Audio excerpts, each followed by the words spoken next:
પ્રભુભાઈના ત્રણેય દીકરાઓ અહીંયા આવી જાવ ફટાફટ. મેહુલભાઈ, અશ્વિનભાઈ ને જિજ્ઞેશભાઈ. પ્રભુભાઈના ત્રણેય દીકરાઓ આવી જાવ એટલે આપણે પછી ધૂળનો દોર ચાલુ કરીએ. વિક્ષેપ ન જેટલા વધુ નામ લેવાય એટલું સારું. પછી જવાબદારીમાં લાગી જજો. 2 મિનિટ આવી જાવ. 2 આવ્યા હજી ત્રીજા નંબર. હાલો, ત્રણેય દીકરાઓ આવી જાવ. હવે એમનું સ્વાગત આપણે ભગવંતીભાઈ હનુમતિયાવાળા શાલ ઓઢાડીને સ્વાગત કરવા માંગે છે. એમનો ભાવ છે તો ત્રણેય દીકરાઓ આવી જાય. આવતા વાહ વાહ. આ રામ લક્ષ્મણ ને શત્રુઘ્નની જોડીઓ. આ બાપ આવું કાર્ય કરે તો બાળકોમાં સંસ્કાર પડ્યા વગર રહીએ. બાળકોમાં પણ આ જોવાનીઓને પણ શ્રીરામ જયરામા આ ધૂળના રૂપે દીકરીનો આ જન્મદિવસ ઉજવવાનું મન થયું. બાકી ફાર્મ હાઉસમાં હેપી બર્થડે કરે એમાં કાંઈ વળે નહીં. આવી ગવત્રીની સેવા થતી હોય, આવા રામના નામ લેવાય તો સમાજને પણ કાંઈક નવું પગલું ભરે. તો ભગવાનજીભાઈને વિનંતી કરું કે ત્રણેય દીકરાઓને શાલ ઓઢાડીને સ્વાગત કરો. બોલે હનુમાનજી મહારાજ.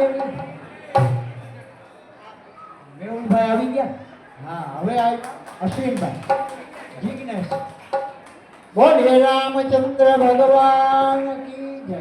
હવે અશ્વિનભાઈ ને હા રેડી. હા,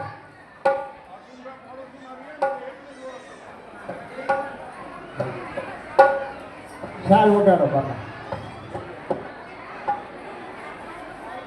બોલીએ રામચંદ્ર ભગવાન. જો મિત્રો તમને વાત કરું, આ બધી ધૂળના કાર્યક્રમમાં અમારે પ્રભુભાઈનો મેન સહયોગ અને શારદાબેન.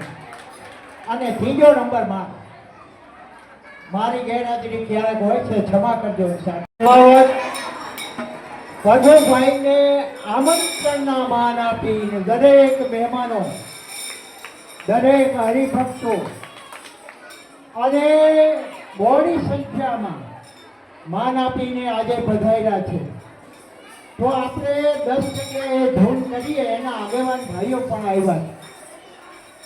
તો ઘણા મિત્રોને ખબર ન હોય, પણ મિત્રો મોરબી જિલ્લાની અંદર 10 જગ્યાએ ફિક્સ તારીખમાં આપણે આ રામ નામની ધૂન કરીએ છીએ. મોટી સંખ્યામાં મહેમાનો ભાઈઓ બહેનો આવ્યા છે એટલે જાહેરાત કરી દઉં કે બીજી તારીખે જખવાડા દર મહિનાની બીજી તારીખે હોય છે રામધૂન, ભજન અને ભોજનની વ્યવસ્થા. ત્યાર પછી આવે 6 તારીખ વાનર વીર હનુમાન ધૂળકોટ ખાનપર. ત્યાં આપણે દર મહિનાની 6 તારીખ.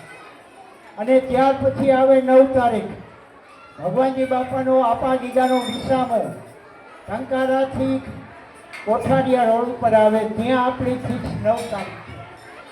અને ત્યાર પછી આવે 11 તારીખ ખીમ સાહેબની જગ્યા દહીસરા રાજરાજેશ્વરી માતાજી રાજબાઈમાનું મંદિર ભવ્ય. એ જગ્યા ઉપર દર મહિનાની 11 તારીખ. પછી આવે 15 તારીખ બિલિયા મુકામે બાલા હનુમાન મંદિર. ત્યાં આપણી દર મહિનાની 15 તારીખે આવી જ મોજ આટલી સંખ્યામાં રામધૂન થાય ભજન અને ભોજન સાથે. મિત્રો ભોજનમાં અમે ગાંઠિયા ગુંદી નથી આપતા. 3 જાતના ભજીયા અને 1 મીઠા દાળ ભાત શાક લગનની થાળી જમવું એવું બધા હરિભક્તોને જણાવે. તાળીઓ પાડો. પછી આવે 17 તારીખ. હા, એ જગ્યા આપણે ફિક્સ કરી દઈશું. બીજી ઘણા હરિભક્તો આપણને જગ્યાવાળા કહે છે. 17 તારીખ અમારે હતી પણ કોઈ આવરણના હિસાબે એ જગ્યા આપણે 17ની ફિક્સ કરી દઈશું. પછી આવે 22 તારીખ રાયખડી હનુમાન મંદિર. સાંભળો, નારણકા અને માનસર વચ્ચે આવે. કેટલાય જોયું, બધાએ એ જગ્યા જોઈ હશે. ત્યાં આપણે ફિક્સ 22 તારીખ.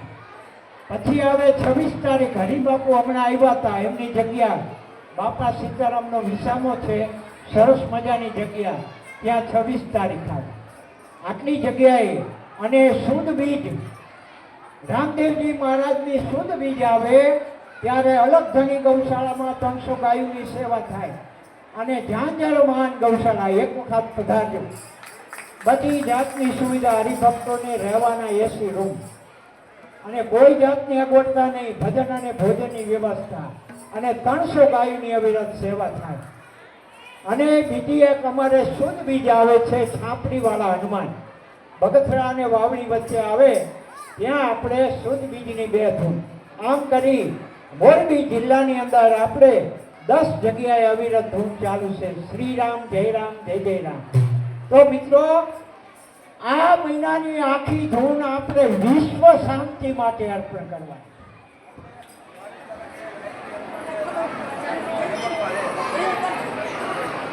મિત્રો, આખો મહિનો રામધૂન આપણે વિશ્વ શાંતિ માટે છે. અત્યારે બધાના જીવીટી પ્લાન્ટ, કારખાના, પાટિયાના બધું બંધ છે. તો મિત્રો, અત્યારે વિશ્વ લડે છે. તમે જાણો છો, અમેરિકા, લેબનોન, ઇઝરાયલ, ઈરાન વિશ્વ યુદ્ધ જેવી પરિસ્થિતિ છે. એટલે પરમાત્મા મારો રાઘવ આ વિશ્વને, વડાપ્રધાનના બધા નેતાઓને એમ કે ભાઈ વિશ્વ શાંતિથી રહે, એટલા માટે આ વિશ્વ ચેતના માટે આખો મહિનો રામધૂન વિશ્વ શાંતિ માટે અર્પણ કરીશ. એટલે શાંતિ મંત્રણા થાય અને વિશ્વના માણસો શાંતિથી જીવે, એ હેતુથી આખો મહિનો આપણે એના માટે અર્પણ કરવાનું છે. ધન્ય હો. તો બીજું મારે કહેવાનું એ છે કે 22 તારીખે રાયત્રી મુકામે જમણવાર છે. આપણે શ્રી રામ ધૂન મંડળ મોરબી એમના તરફથી છે. તાળી પાડો. 22 તારીખનો જમણવાર. બોલીએ અન્નપૂર્ણા